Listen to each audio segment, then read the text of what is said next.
Dubai വിമാനത്താവളത്തിൽ തുടങ്ങിയ കുട്ടികളുടെ ഇമിഗ്രേഷൻ കൗണ്ടറിന് മികച്ച പ്രതികരണം. 4,30,000-ലധികം കുട്ടികൾ ഇതുവരെ ഈ ഇമിഗ്രേഷൻ കൗണ്ടർ പ്രയോജനപ്പെടുത്തിയിട്ടുണ്ട്. കുടുംബത്തോടൊപ്പം യാത്ര ചെയ്യുന്നവർക്ക് മികച്ച സേവനം ഉറപ്പാക്കുകയാണ് ലക്ഷ്യമിടുന്നത്.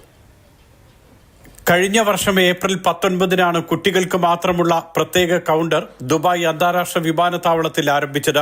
ഏതാണ്ട് ഒരു വർഷമാകുമ്പോൾ കുട്ടികൾക്കുള്ള എമിഗ്രേഷൻ കൗണ്ടറിലൂടെ ഇതുവരെ 4,34,889 കുട്ടികൾ യാത്രാ നടപടിക്രമങ്ങൾ പൂർത്തിയാക്കിയതായി GDRFA ദുബായ് മേധാവി lieutenant general Mohammed Ahmed Al Marri അറിയിച്ചു.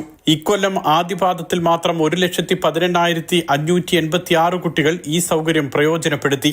ഈദ് ദിനത്തിലെ ആദ്യ ദിവസം യാത്രക്കാർക്ക് നൽകുന്ന സേവനങ്ങളുടെ നിലവാരം വിലയിരുത്താനും നടപടിക്രമങ്ങൾ ഉറപ്പുവരുത്താനുമുള്ള സന്ദർശന വേളയിലാണ് മുഹമ്മദ് അഹമ്മദ് അൽമറി ഇക്കാര്യങ്ങൾ വെളിപ്പെടുത്തിയത്. കുട്ടികൾക്ക് ദുബായിലൂടെയുള്ള യാത്രാനുഭവം കൂടുതൽ സുഖകരവും സന്തോഷപ്രദവുമാക്കുക എന്ന ലക്ഷ്യത്തോടെയാണ് ഈ സംരംഭം ആരംഭിച്ചത്. കുട്ടികൾക്ക് അവരുടെ പാസ്പോർട്ടിൽ സ്വയം സ്റ്റാമ്പ് ചെയ്യാൻ അടക്കം സൗകര്യങ്ങളുണ്ട്. കുടുംബത്തോടൊപ്പം യാത്ര ചെയ്യുന്നവർക്ക് കൂടുതൽ മികച്ച സേവനം ഉറപ്പാക്കുക കൂടിയാണ് GDRFAയുടെ ലക്ഷ്യം. ഈദ് ആഘോഷങ്ങൾക്കായി ദുബായിലെത്തുന്ന സഞ്ചാരികളെ മികച്ച രീതിയിൽ സ്വാഗതം ചെയ്യുന്നതിന് ദുബായ് വിമാനത്താവളത്തിലെ ഉദ്യോഗസ്ഥരെ മുഹമ്മദ് അഹമ്മദ് അൽമറി അഭിനന്ദിച്ചു.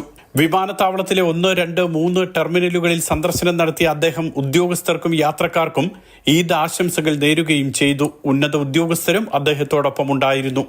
Mathrubhumi news, Dubai.